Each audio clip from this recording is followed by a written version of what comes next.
Bismillah, kita lanjut. Kekosongan darah atau CSU. Kekosongan darah adalah sindrom penting dalam patofisiologi Cina dan sangat umum ditemukan di dalam praktek. Jadi di dalam praktek klinis itu yang sering banyak terjadi, sering ditemukan adalah sindrom kekurangan atau kekosongan darah. Nah, jadi khususnya di Indonesia ya, kebanyakan seperti itu sehingga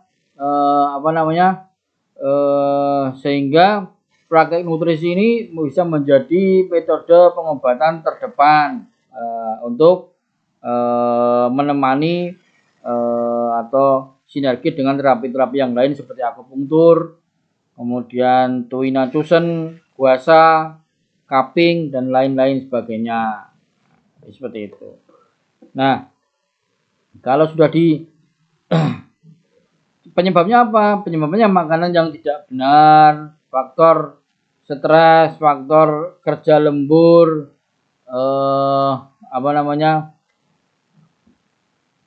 banyak berpikir, itu semua kan menguras darah, sehingga segala macam penyakit itu berawal dari kekurangan darah. Awalnya seperti itu.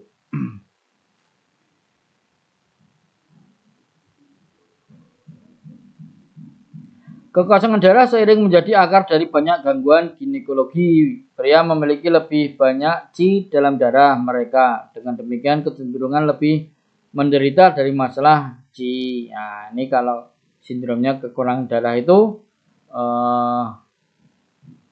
pria bisa menjadi tidak jantan, kan seperti itu.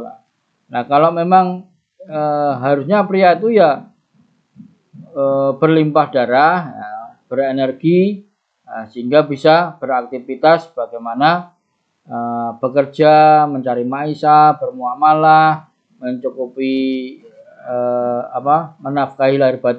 menafkahi lahir dan batin istrinya. Nah, kalau perempuan berbeda. Perempuan itu malah setiap bulannya ada fase membuang darah, membersihkan darah seperti menstruasi, ya kan. Seperti itu. Gejala pada umumnya adalah kulit pucat, bibir pucat, sensasi pusing di dalam kepala, kulit kusam, mati rasa, kelelahan, rambut kering dan kulit kering. Kekosongan darah hati. Nah, ini sindromnya ya, itu biasanya adalah kekosongan darah hati. Karena yang berhubungan dengan darah itu ya liver atau hati. Kekosongan darah hati atau Gansheshu, penglihatan menjadi kabur, gangguan tidur, kuku kering dan rapuh, kelemahan otot, kram otot, sensasi kesemutan atau lemas pada anggota badan, kepekaan mata terhadap cahaya, gejala psikologis, mental dan ginekologi. Kurangnya dorongan, gugup, kelemahan emosional, tidak percaya diri, jantung berdebar-debar, gangguan menstruasi seperti nyeri haid atau tidak adanya menstruasi, dismenor atau amenor. Nah, jadi kesemutan pun bisa menjadi tanda daripada tidak lancarnya darah atau memang kekurangan darah. Nah, jadi jangan sedikit-sedikit langsung saraf kejepit, sedikit-sedikit ada gangguan darah, sedikit-sedikit ada gangguan saraf, mohon maaf. Padahal belum tentu. Selalu tegakkan diagnosa, ya kan? Jantung berdebar-debar, dibekam dadanya, punggungnya, dibuang darah kotornya. Itu tanpa melakukan diagnosa, tanpa menegakkan diagnosa, biar ambiar penyakitnya, yaitu kurang benar juga, kurang tepat. Karena kalau kekosongan darah yang terjadi, ya kan, sehingga jantung berdebar-debar malah dibekam, apa akibatnya? Ya, bisa koma, derek, saudara-saudara semuanya, bisa masuk IGD, bisa pingsan dan segala macamnya. Nah, sekali lagi, semuanya itu kembalikan kepada ilmu. Nah, jadi jangan ngawur, jangan dogma dengan berdasarkan dogma ataupun doktrin.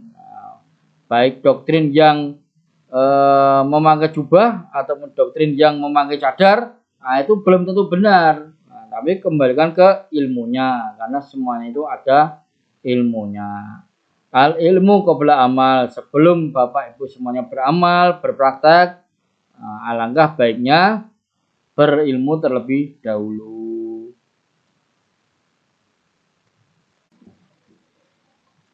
Gejala kekosongan darah kronis adalah kekeringan umum, kulit kering, rambut kering, kemungkinan rambut rontok, dan kuku rapuh. Kekosongan darah dapat menciptakan kondisi yang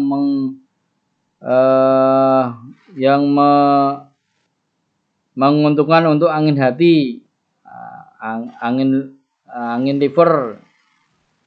Jadi bisa menguntungkan itu ya menjadikan munculnya angin liver karena darahnya kosong, menyebabkan kondisi kulit kering disertai dengan rasa gatal dan lecet yang parah pada bagian tubuh yang bergantian. Tanda-tandanya diagnosanya adalah lidah pucat, kecil, nadi tipis, halus dan kasar. Itu kekosongan darah.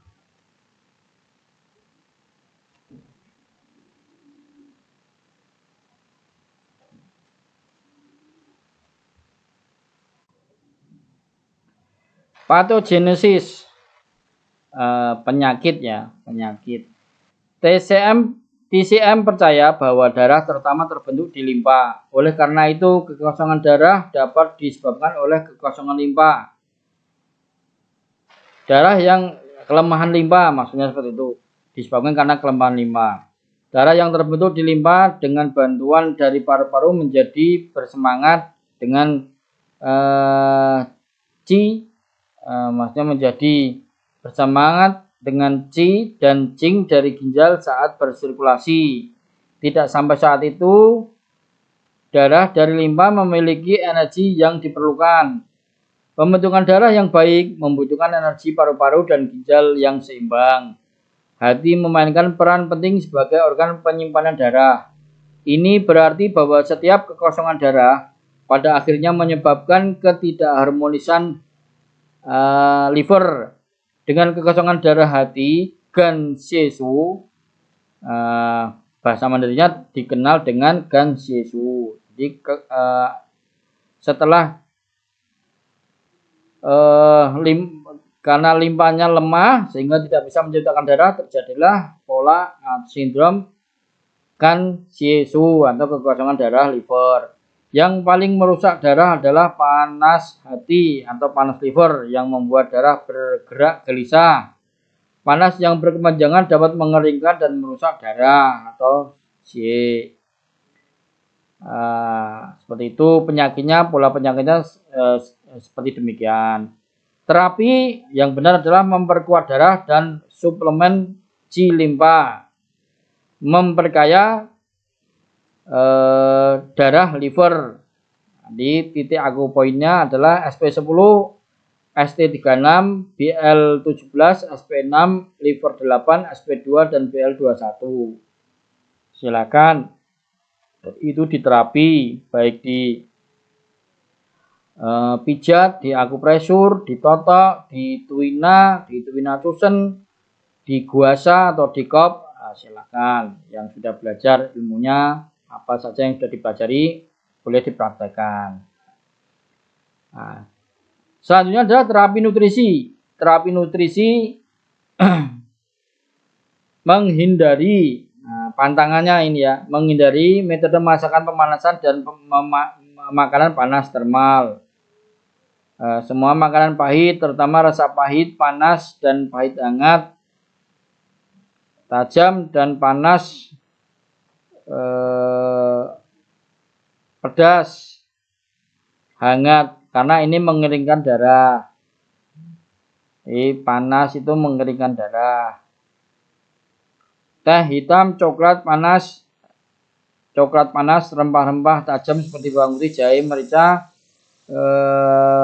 kari, kayu manis dan lain-lain minuman panas yang penuh semangat seperti kopi, alkohol tinggi, teh yogi atau chai, nah itu dihindari. Nah, karena panas itu mengeringkan darah sehingga malah salah nanti darahnya yang itu sudah kekosongan darah, kekurangan darah malah tambah kurang karena diberi asupan panas.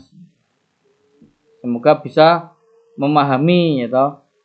Maka tidak akan kalau sudah kondisinya seperti itu tidak diberikan saran nutrisinya, kemudian pulang itu ya masih minum alkohol, masih minum pikirannya kan kopi, apalagi ada iklannya kopi semangat. Karena kekosongan darah kan seperti tadi lemah ya kan. Terus banyak minum kopi, itu salah. Yang benar ya diisi darahnya, diperkuat darahnya, tonik darah yang benar seperti itu. Apa itu? Ya nanti akan diterangkan. Nah, terapi nutrisinya yang direkomendasikan adalah metode memasak pendinginan. Metode memasak pendinginan, rasa manis netral, manis hangat, asam netral, asam dingin.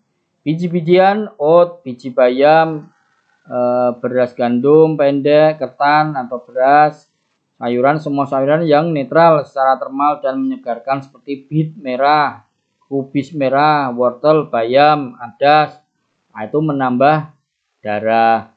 Daging ayam, hati ayam, daging sapi, kaldu sapi, hati sapi muda, hati domba, disukai lebih baik dari hewan yang lebih disukai yang diternak secara organik atau hidup di alam liar. Ikan, tiram, kerang, cumi, gurita, ikan perch, belut, buah-buahan, anggur merah, ceri manis, lengkeng, plum, aprikot, kacang-kacangan, biji-bijian adalah wijen, biji bunga matahari. Minumannya jus bit merah, jus ceri manis, jus plum, teh merah, misalnya apalagi teh kurma, buah-buahnya buah kurma, teh teh rose, teh mawar ya, teh kembang sepatu, jus anggur merah dimoderasi. Kemudian untuk direkomendasikan untuk kekosongan darah liver, daging, ayam, bebek, hati kelinci, hati. Jadi serba hati-hati, hati babi, hati lebih baik, lebih disukai dari hewan yang dibesarkan secara organik atau diternak secara liar. Nah, ikan, tiram, udang, ikan putih, buah-buahan, apel, bas, leci, plum, anggur, lengkeng, mirip dengan leci. Sayuran netral dan dingin, secara termal sayuran hijau dari fase kayu seperti kacang-kacangan, brokoli, kacang-kacangan, brokoli, selada, kacang-kacangan itu ya kacang panjang itu ya, selada domba, selada penambang, akar teratai, mango chard, Swiss chard, bayam, kecambah dan tomat. Nah, tomat itu menambah darah hati. Nah, ini nutrisinya itu kalau kekurangan darah ketemunya sama darah. Ya, jadi hati kelinci, hati bebek, hati ayam, hati sapi silakan dimakan yang banyak agar cepat pulih staminanya, agar cepat naik yangnya kan gitu nggih. Jangan-jangan merekomendasikan orang tanpa melakukan diagnosa terus ngomong jangan suka makan jeroan, jangan suka yang membuat fatty liver, yang membuat gemuk, yang membuat gendut, yang membuat macam-macam kolesterol adalah hati hewani, seperti hati sapi itu akhirnya mengharapkan kan. Kecuali dengan kondisi yang tertentu tidak boleh dimakan itu tidak apa-apa. Nah, ini untuk produksi liver, untuk kasus-kasus kekurangan darah yang pada umumnya itu kan kalau di umumnya kita jumpai itu adalah minuman saripati ayam lah. Saripati ayam itu insya Allah salah satu andalan ya, andalan untuk gangguan-gangguan orang sakit apapun namanya secara medis, apapun itu gejalanya, lemah, letih, lesu. Kalau sindromnya sudah ketemu dengan kekurangan darah atau kekosongan darah, kasih hati ayam sehari 2 kali atau 3 kali. Ya, itu kan saripati ayam itu bagus itu. Jadi nggak usah makan hati yang banyak. Yang itu yang kalau sudah dalam bentuk cairan minuman saripati ayam itu kan malah cepat segera mudah dicerna, mudah diproses oleh pencernaan sehingga bisa menjadi asupan awal, menjadi asupan pertama, menjadi asupan utama untuk pasien atau yang memiliki gangguan-gangguan kekosongan darah. Ya. Nah, cuman bentuk produk yang saripati ayam itu memang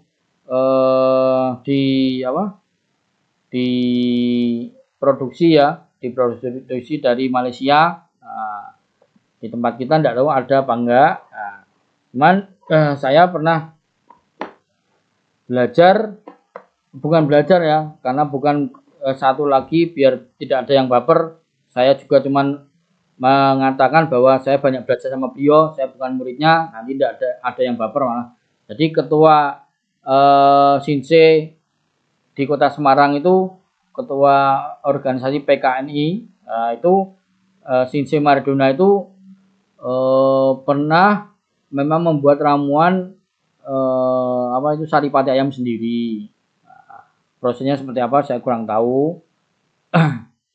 Nah, jadi beliau adalah lulusan S2 di Cina. Nah, kebetulan pada saat itu mungkin 5 atau 7 tahun yang lalu saya sempat dijodohkan, maksudnya bertemu dan saya banyak belajar sama beliau. Nah, salah satunya dia produksi seperti itu. Nah, tapi di tempat lain ada beliau melakukan fermentasi antara buah-buah atau sayuran yang menjadi tonik darah itu direndam dengan madu dan dijual 1 botol per botol. Itu juga saya sempat melihat langsung kurma dicampur madu atau angcau dicampur madu atau kice, goji berry dicampur madu. Nah, itu untuk tonik darah pasien-pasiennya. Kadang-kala kalau yang tidak bisa menerima bau anyir, bau amisnya saripati ayam yang diproduksi dari hati ayam, nah itu kan tidak mau, bahkan mutah-mutah, bahkan mual-mual dan pengennya mutah. Nah, maka dari itu beliau memproduksi yang tonik darah yang terbuat dari buah dan sayur. Jadi kalau tahu ilmu itu kita tidak kehabisan akal, ya kan? Kita tidak kehabisan akal dan bisa dipraktekkan. Pokoknya kembalikan kepada ilmunya. Jangan, sekali lagi, jangan mengikuti prinsip dogma atau doktrin yang diajarkan orang. Pokoknya pertama apapun itu, karena kita belajar nutrisi, kembalikan kepada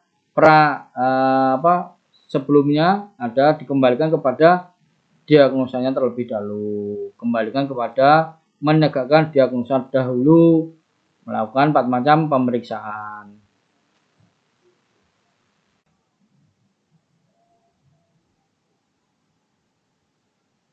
Lanjut, untuk minumannya adalah jus wortel, jus tomat, jus buah bit, sama ya, jus kurma. Nanti saya kasih materi membuat sirup kurma atau jus kurma. Kemudian biji-bijian, gandum, ketan, beras. Rempah-rempahnya adalah selada air beras, marjoram, peterseli. Kacang-kacangan dan biji-bijian adalah akar wijen, biji bunga matahari, dan lainnya adalah kuning telur. Nah, kuning telur itu termasuk juga nutrisi, asupan nutrisi untuk kekurangan darah. Nah, jadi kalau yang pada umumnya kita mengenalnya STNJ, susu, telur, madu, dan jahe untuk menambah keperkasaan kan itu ya. ininya yang menambah darah gitu kan, menambah darah. Jadi umpama ini ya, bikin susu, kemudian kasih jahe, kasih sari kurma, kasih kuning telur. Nah itu bagi yang sering lemes-lemes, bagi yang sering pusing-pusing kekurangan darah, bagi yang sering HP-nya rendah, nah itu dikonsumsi, silakan coba dikonsumsi sebagai nutrisi harian.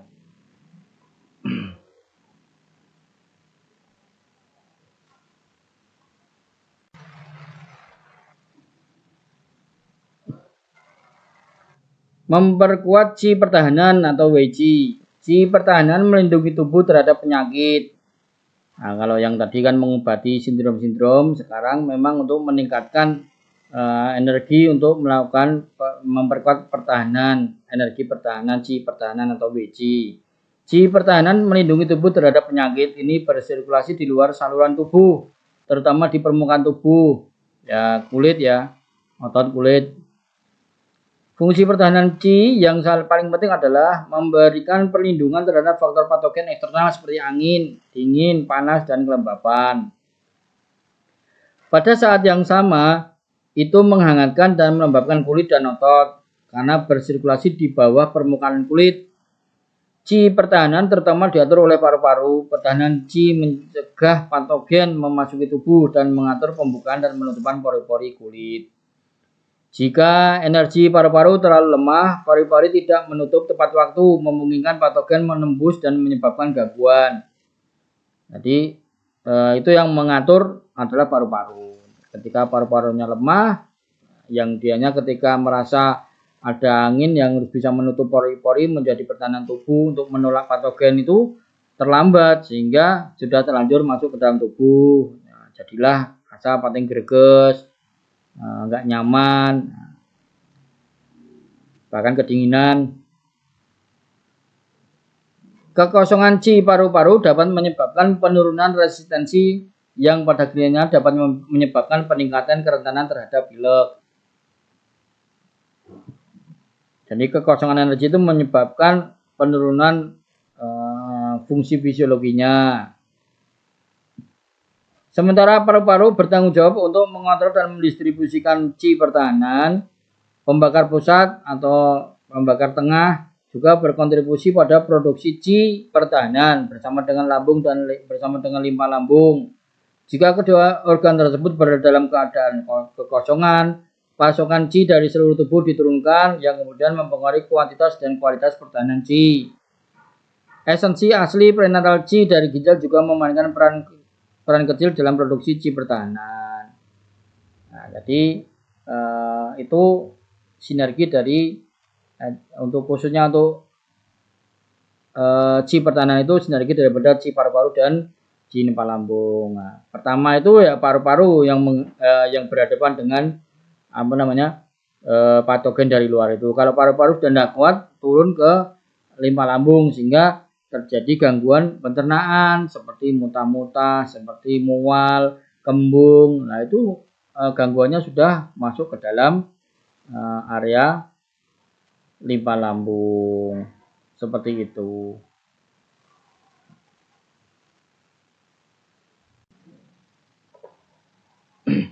Singkatnya ada 3 sistem energi yang bertanggung jawab untuk pertahanan yang baik. Pertama dan terpenting adalah Qi Lung Qi atau energi paru-paru untuk mengatur dan mendistribusikan pertahanan Qi. Perut dari limpa pertahanan Qi. Perut dari limpa maksudnya Qi limpa lambung serta untuk reproduksi kuantitas dan kualitas pertahanan Qi. Kedua, Qi asli dari esensi yang hati. Energi Qi daripada liver. Ketiga, Qi pertahanan adalah energi yang sekilas dan aktif dengan perannya dalam membuka dan menutup pori-pori sangat erat kaitannya dengan sekresi cairan tubuh. Keringat pada siang hari sebagian besar beredar di permukaan saluran yang atau taiyang, shaoyang, dan yangming. Pada malam hari mengalir kembali ke organ cang seperti ginjal, jantung, paru, hati, dan limpa. Jadi ada 3 sistem energi yang bertanggung jawab untuk ketahanan qi, yaitu qi paru, juga qi limpa lambung, kemudian yang kedua qi shengqi atau qi asli yang berasal dari esensi yang hati atau apa ya disebutnya qi liver lah ya, qi liver. Ketiga adalah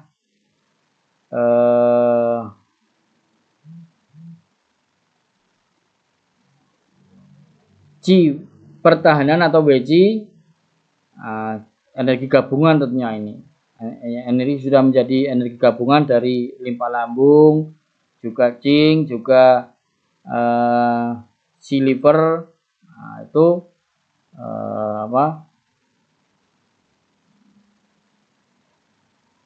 menjadi wei, menjadi qi pertahanan yang optimal, yang maksimal, yang mana ketika malam hari itu beredar di permukaan saluran yang atau taiyang, shaoyang, dan yangming. Bapak Ibu, kalau masih asing ya silakan baca-baca di taiyang itu apa saja, shaoyang itu apa saja, yangming itu apa saja. Nah, kemudian di ilmu buku-buku basic DCM. Pada malam hari mengalir kembali ke organ cang, jadi beredar terus dari organ ke permukaan, kembali ke organ, beredar ke permukaan.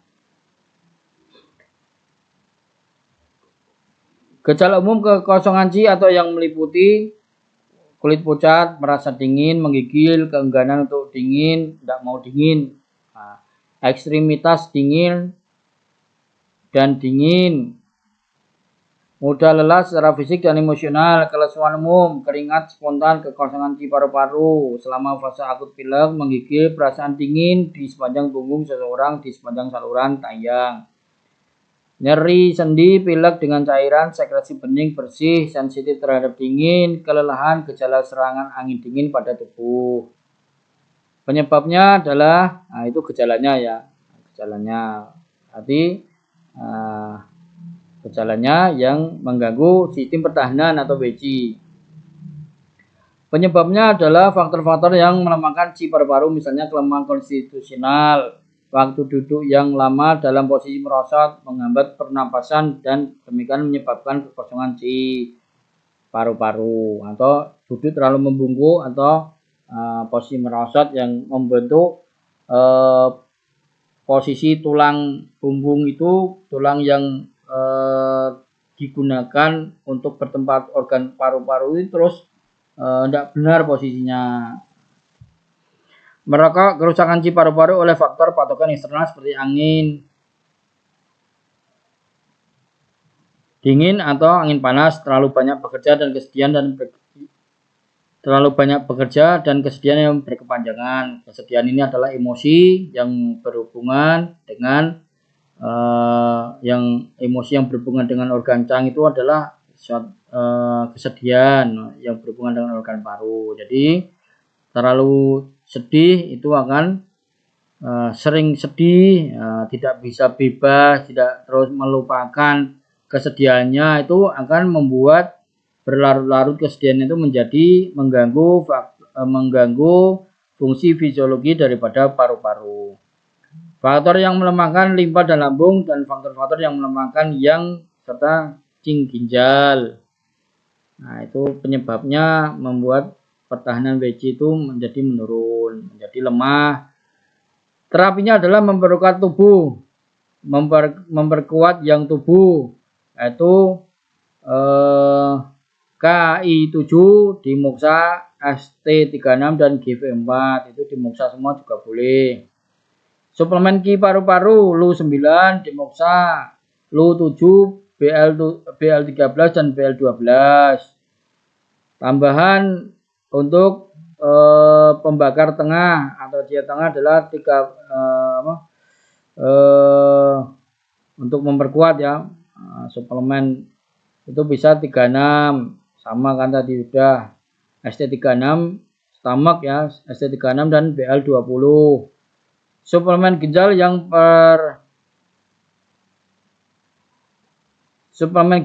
permanen, permanganen salah tulis itu, yang permanen atau Ki7 dimoksa, Bl23 dan Gv4 atau Mingmen, Sengsu dan Mingmen. Nah, kalau namanya titik-titik itu semua kan ada namanya ya. Seperti ST36 itu Cusanli, BL20 itu Pisu.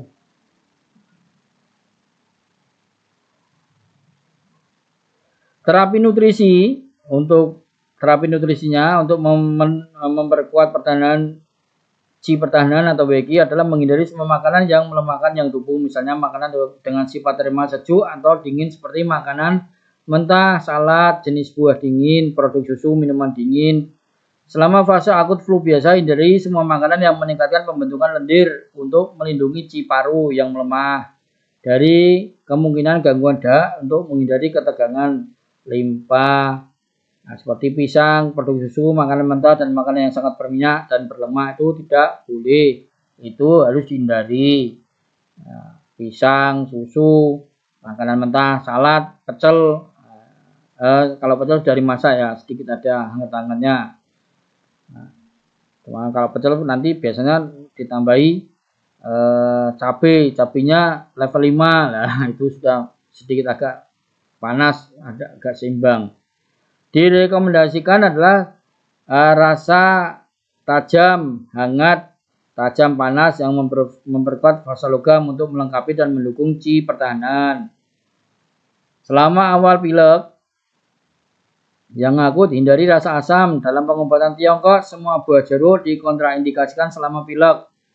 Alasannya adalah arah pergerakan rasa asam ini bergerak ke dalam dan dengan demikian mencegah pertahanan yang sudah melemah datang ke permukaan. Jadi karena ditarik ke dalam, harusnya WC itu keluar, nah itu malah bertabrakan, sehingga malah bertabrakan dan mencegah untuk keluarnya WC. Nah, itu makanya pertahanan yang sudah melemah datang ke permukaan dan menghindari faktor patogen yang menembus. Hal ini menyebabkan pori-pori kulit tidak cukup tertutup, menciptakan jalur yang relatif tidak terhalang, bebas untuk masuknya faktor patogen melalui kulit. Jadi dengan banyak minum jeruk, ya entah jeruk mandarin rasa asam ya, jeruk lemon, jeruk americana, jeruk apalah intinya seperti itu yang berasa asam itu, kalau menurut kacamata TCM harus dihindari, karena kalau pilek itu nanti harusnya kita tingkatkan dengan jahe, dengan bawang agar terjadi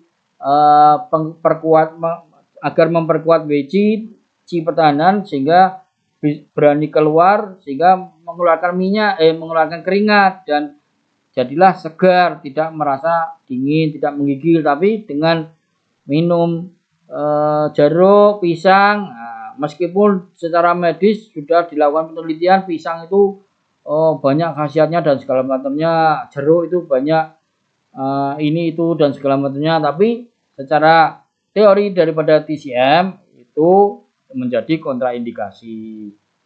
Yang baik ya minuman yang berasa tajam, apa ya, jahe, kencur, kayu manis, bawang tunggal, bawang lanang, bawang tidak lanang. Nah, itu lebih bagus daripada minuman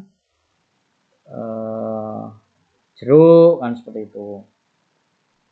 Rasa asam memungkinkan faktor patogen yang terletak di permukaan tubuh untuk pindah ke lapisan yang lebih dalam. Dengan demikian, TCM percaya jus lemon panas dan porsi besar buah jeruk seperti jeruk dan lemon tidak boleh dikonsumsi selama pilek. Nah, padahal kan di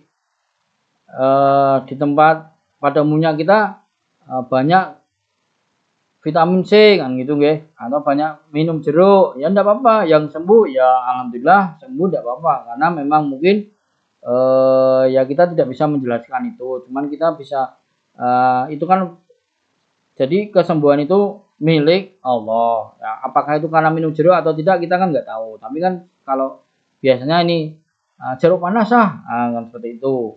Nah, itu tidak diperkenankan. Ya lebih baik cabai itu lebih bagus. Minum cabai dikucuri air panas, jahe, itu lebih bagus dan itu secara ilmunya, secara ilmu TCM itu lebih pas dan lebih benar. Dalam terapi herbal Cina, huang qi atau astragalus adalah obat penting untuk melengkapi qi pertahanan. Memang untuk tonik qi yang sudah bukan rahasia itu adalah huang qi. Karena huang qi ini tonik qi umum, harganya lebih murah daripada daripada ginseng. Jadi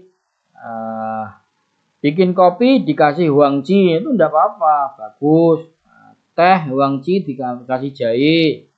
Kalau ada sedikit ditemukan di diagnosa kurang darah ditambahi kurma atau angcau, kurma Cina direbus, diminum.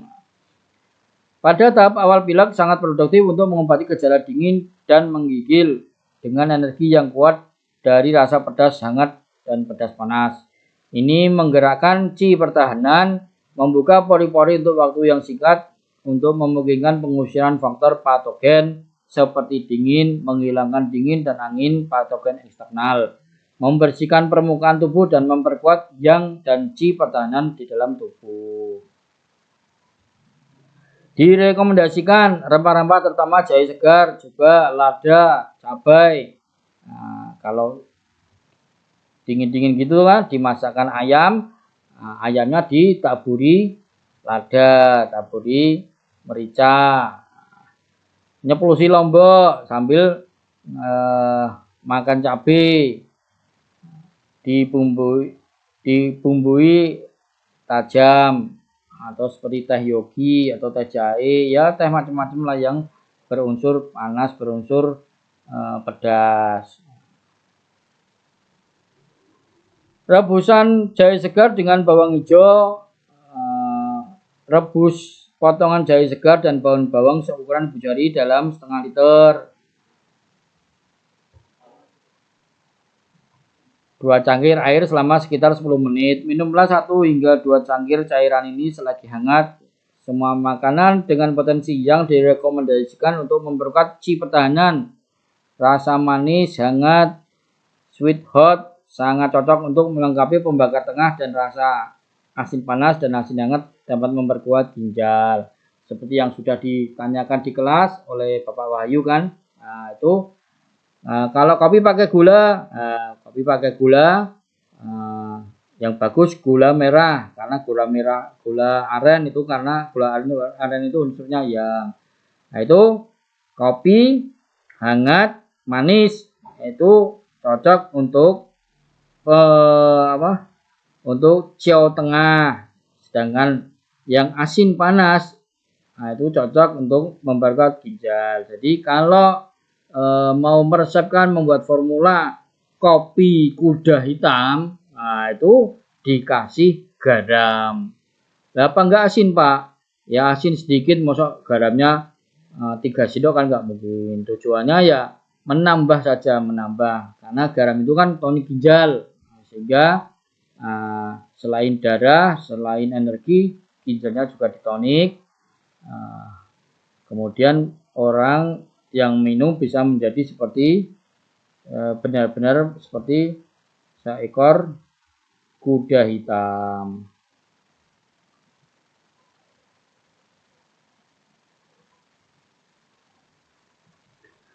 Tubuh sangat rentan terhadap energi patogen di malam hari karena qi pertahanan bersirkulasi lebih dalam di dalam tubuh selama waktu itu. Jadi kalau malam itu seringnya terkena patogen di malam hari itu karena apa? Karena pertahanan kita itu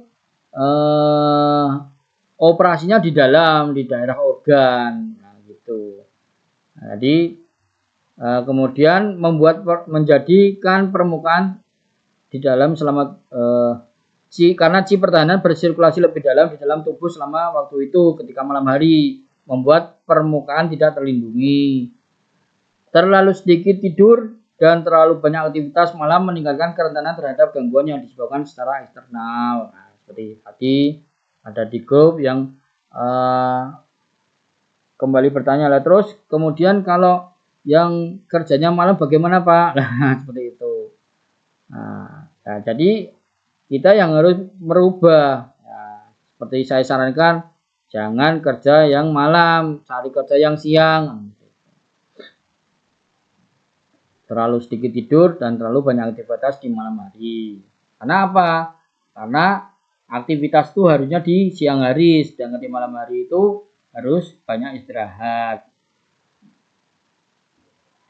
Terapi nutrisi secara individual dapat memperkuat organ tertentu dengan makanan tertentu. Selain umumnya melengkapi yang dalam tubuh melalui 3 jaringan, 3 organ yaitu ginjal, limpa lambung, dan paru-paru.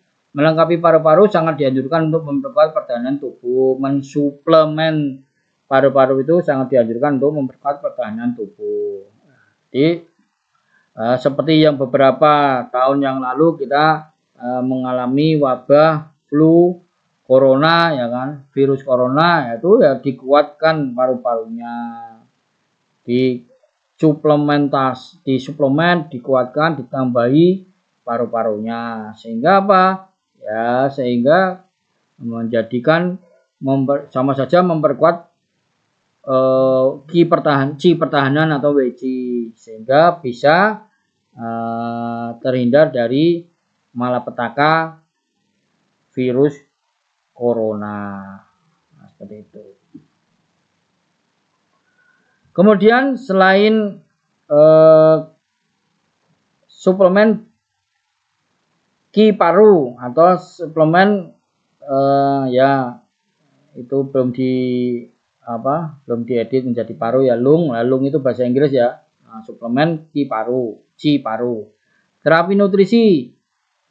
Nah, jadi apa saja terapi nutrisi, yaitu untuk meningkatkan sistem kekebalan tubuh atau WC atau qi pertahanan adalah rempah-rempah, cabai, kari, jahe, lada, teh rempah. Teh rempah itu ya wedang uwo, teh bandrek, minuman-minuman yang di daerah Jawa Barat itu apa? Yang pedas-pedas, jahe sama kayu manis. Nah, itu. Alkohol berkadar tinggi ya. Kalau jenengan tinggal di Eropa ketika musim gugur dan musim dingin ya siap-siap alkohol, ya. Nah, siap-siap alkohol. Minumnya alkohol di sana. Sayuran, kembang kol, alkohol. Itu alkoholnya ditulis lagi. Sayuran, kembang kol, daun bawang, lobak, selada air, kacang dan biji-bijian ada almond dan mentega almond. Nah, itu hanya beberapa jenis kacang saja yang banyak makan kacang, ya, banyak makan kacang. Ini jadi ada kacang yang terkenal yaitu kacang keabadian. Kalau dulu seumuran saya ketika melihat apa itu Dragon Ball itu makan kacang ya. Gangguan angin dingin yang menyerang paru-paru ketika qi pertahanan tidak mencukupi untuk melindunginya dapat berkembang menjadi angin panas yang ditandai dengan demam, haus, preferensi untuk minum dingin, sakit kepala, jarangnya, urin keruh, gelap, dan kelelahan fisik. Nah, jarang itu ya mungkin nulisnya saya kurang lengkap ya. Ya kita kalau seperti ini ya kita anggap nggak ada aja. Tanda-tanda serangan angin panas ini dengan gejala panas yang dominan memerlukan penyesuaian segera. Terapi nutrisi selama fase ini rasa pedas, panas, dan pedas hangat serta makanan dengan sifat termal panas dikontraindikasikan. Kalau yang tadinya dingin kemudian tidak tertangani, ya kan? Ketika sudah nggak enak, kenyang-kenyang, sendrep-sendrep itu harusnya segera minum panas. Nah, tapi salah minum, malah beli misie, es krim atau apa itu, sehingga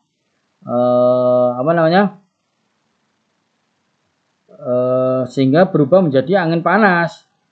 sehingga tubuhnya menjadi panas. Nah, kalau sudah seperti itu, ya teh hangat, teh herbal, merica, cabai itu menjadi kontraindikasi.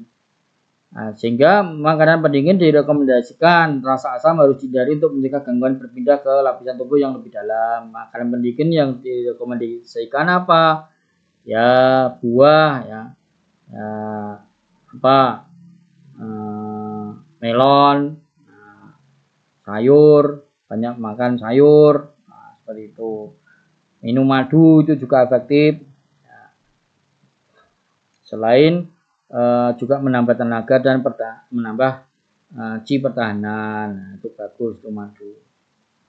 Nah, yang kadang bingung untuk mengobati dengan madu, ya silakan beli buku resep madu ke saya ya. Saya ada jual itu buku resep madu, cuman tinggal 3 atau tinggal 4 kalau tidak salah.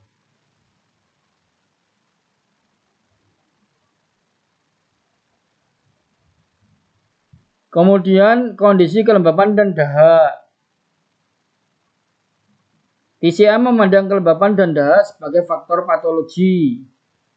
Sebagai faktor patologi yang penting dan umum di dalam pengobatan banyak gangguan. Moto dokter tradisional Tiongkok adalah jika Anda telah mengobati gangguan penyakit untuk jangka waktu yang lama tanpa hasil, selalu ingat dahak. Jadi ketika Bapak Ibu mengobati pasien sudah lama, sudah beberapa kali terapi, tidak prognosanya kurang baik, kurang bagus, bahkan seperti tidak ada tanda-tanda membaik, selalu ingat dahak. Berarti ada dahak di dalam pasien. Entah dahak itu di paru-parunya, entah dahak itu di organ yang lainnya atau di mana. Itu selalu diingat karena dahak itu sangat sulit, sangat sukar diobati. Yang paling parah apa ya? Kanker dan tumor itu. Itu akumulasi daripada yang disebut dengan tan atau dahak. Pengamat barat mengaitkan gangguan dahak terutama dengan hidung dan sinus yang tersumbat, sinusitis frontalis, sinusitis maxillaris, dan kongesti bronkial. Dalam TCM ini hanya sebagai aspek, karena gagasan Cina tentang gangguan dahak menggabungkan lebih dari sekedar dahak material. Dahak dapat terjadi semua bagian tubuh. Ini memperlambat aliran qi dan menyumbat saluran, menyebabkan gejala seperti mati rasa, kusam, sakit kepala, berkabut, lesu, dan kurang konsentrasi. Berkabut itu ya seperti berkunang-kunang ya kan, atau sakit kepala terus pandangannya kabur, nah, itu lesu dan kurang konsentrasi. Gejala sakit kepala lembab yang terkenal dan khas di kepala adalah apa yang disebut mabuk, disebabkan oleh terlalu banyak alkohol yang mengakibatkan terciptanya dahak. Nah itu, jadi karena banyak konsumsi dahak sehingga mabuk. Nah, setelah mabuk apa itu meracau, marah-marah, tidak terkontrol, apa namanya, berkelahi, membunuh. Kalau dalam agama mabuk itu menghilangkan akal. Jadi manusia sudah tidak berakal. Yang mohon maaf ya, yang tadinya anak dibunuh, yang tadinya orang tua dibunuh, dijerat, dicekik, nah itu bisa terjadi karena mabuk itu tadi. Karena kehilangan akal. Kalau di dalam riwayat-riwayat hadis, nah, jadi ceritanya si apa itu malaikat Harut Marut. Nah, malaikat Harut Marut itu ketika dijadikan manusia, akhirnya berawal dari minum-minuman keras sehingga sampai terjadi pemerkosaan dan pembunuhan seorang perempuan. Nah, begitu. Selanjutnya adalah patogenesis penyakit. Dahak dibuat terutama oleh pengguna dahak diproduksi terutama oleh gangguan limpa. Jadi diproduksi karena fungsi limpanya tidak optimal. Jika limpa terlalu lemah, aliran qi melambat dan transformasi dan transportasi. Jika limpa terlalu lemah, aliran qi melambat dan fungsi daripada limpa adalah transformasi dan transportasi cairan menjadi padat. Jadi kan terjadi kelemahan aliran, kelemahan energi juga, kelemahan qi juga, sehingga cairan itu menjadi padat sehingga mengempal, sehingga terjadilah dahak yang kita sebut dahak.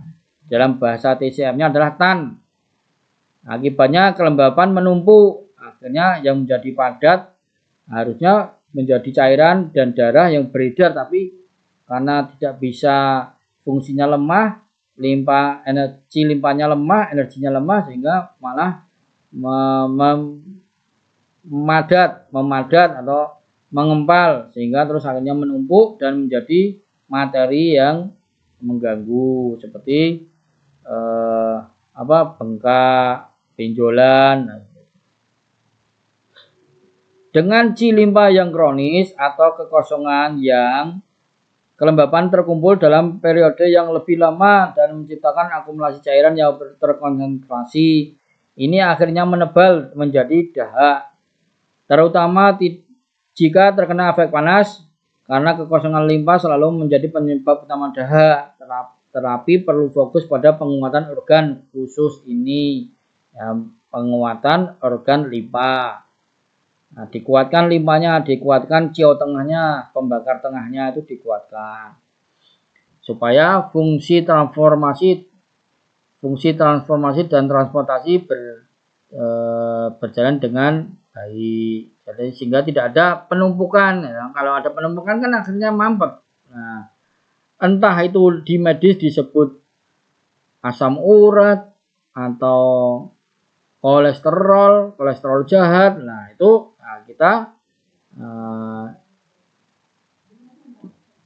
kita menyebutnya dalam TCM menyebutnya sebagai dahak. Juga berkontribusi pada pembentukan dahak adalah paru-paru dan ginjal. Tanggung jawab utama paru-paru adalah mendistribusikan dan mengurangi cairan yang dihasilkan oleh limpa. Jika melemah, paru-paru tidak dapat melakukan tugasnya, mengakibatkan pembentukan kelembapan, pembengkakan, dan edema. Dan dahak di rongga hidung dan sinus maksilaris dan sinus frontal. Dalam kasus terburuk, paru-paru itu sendiri menjadi terhambat, menjadi bronkitis atau pneumonia, sehingga banyak dahak. Ginjal di sisi lain bertanggung jawab atas asupan dan pengeluaran cairan. Jika fungsi ini terganggu, cairan terkumpul terutama di pembakar bawah dan dapat menyebabkan pembentukan edema. Sebagai aturan, energi ginjal yang baik atau yang ginjal penting untuk menghangatkan dan mendukung limpa. Penyebab lain pembentukan dahak, terutama dahak panas, kental, dahak kuning, adalah gangguan angin panas eksternal yang merusak paru-paru. Misalnya bronkitis akut, sinusitis, dan demam.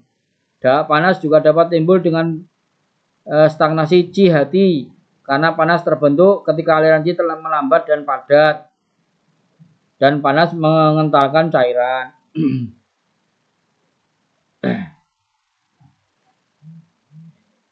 Diferensiasi dahak. Dahak substansial muncul dalam bentuk dahak dengan gangguan pada sistem pernapasan. Jadi memang wadahnya atau tempatnya dahak itu ada di paru-paru. Misalnya rinitis, sinusitis, bronkitis, atau pneumonia. Nah, itu yang substansial. Yang secara materi itu ada di paru-paru. Tidak material, dahak tak terlihat terkumpul di saluran tubuh dan menghalangi aliran qi. Dahak imaterial dapat berkumpul secara subkutan dan muncul dalam bentuk nodul kulit, lipoma, adenoma, ganglia, atau sebagai gondok dalam bentuk yang meras. Dahak berubah menjadi batu empedu atau batu ginjal. Termasuk batu ginjal itu berawal dari juga dahak atau batu empedu. Dahak pada persendian menyebabkan deformasi tulang atau reumatoid arthritis kronis, bahkan plumpit qi atau sensasi benda asing di tenggorokan, meihe qi. radang tenggorokan. Kondisi suatu Meiheichi adalah suatu kondisi yang dikenal di TCM sebagai bentuk lain dari daha atau chi phlegm. Dipicu terutama oleh pengikatan depresi chi hati karena penyebab emosional. Gejala bisa termasuk kesulitan menelan, globus hystericus, benjolan di tenggorokan, dan perasaan tertekan di dada dan diafragma. Nah, jadi bisa juga di tenggorokan seperti gondok atau seperti ada yang ganggu gitu. Kalau di dokter namanya apa ya, saya lupa itu, difteri. Ya, difteri itu kan nelan sakit atau seperti ada yang ganjel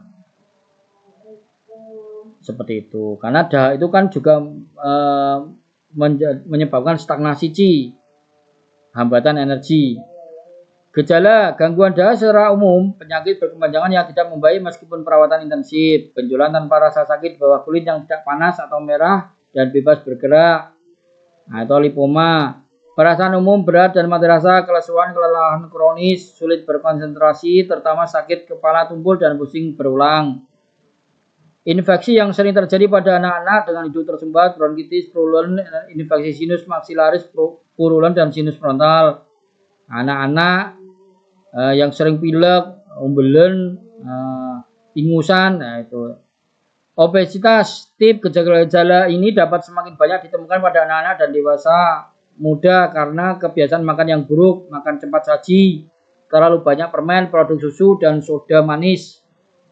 Nah,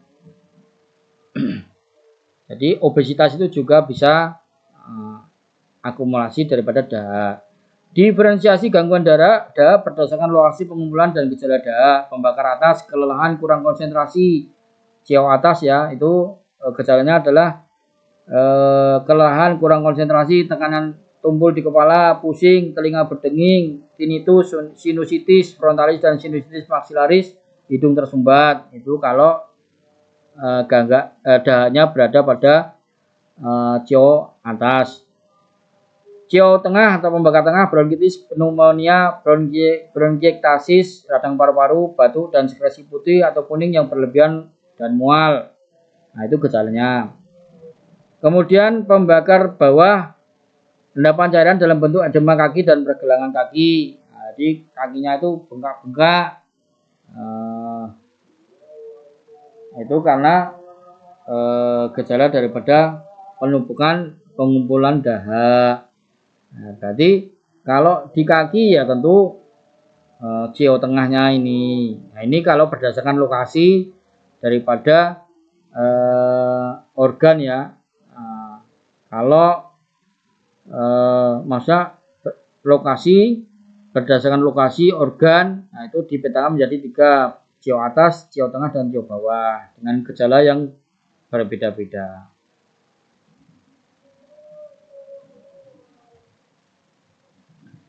Oke, demikian kita sudah menyelesaikan tentang terapi nutrisi. Sebelum ke aplikasi-aplikasi khususnya ya. Jadi sekali lagi pesan dari saya, selalu simak video-video di YouTube, video-video yang saya share di Telegram, sehingga nanti ada yang kurang paham atau kurang jelas, boleh ditanyakan atau didiskusikan di grup diskusi Telegram. Nah, mungkin ada yang kurang paham atau tidak jelas atau mau bertanya apa, ada yang mau ditanyakan silakan. Jadi jangan sampai tidak melihat video sampai selesai, karena ini penjelasan langsung dari saya, sehingga membantu peserta pelatihan untuk memahami dari hanya sekedar membaca sendiri. Oke, saya cukup sekian dulu. Kita lanjutkan ke sesi berikutnya di waktu yang di lain waktu. Alhamdulillah.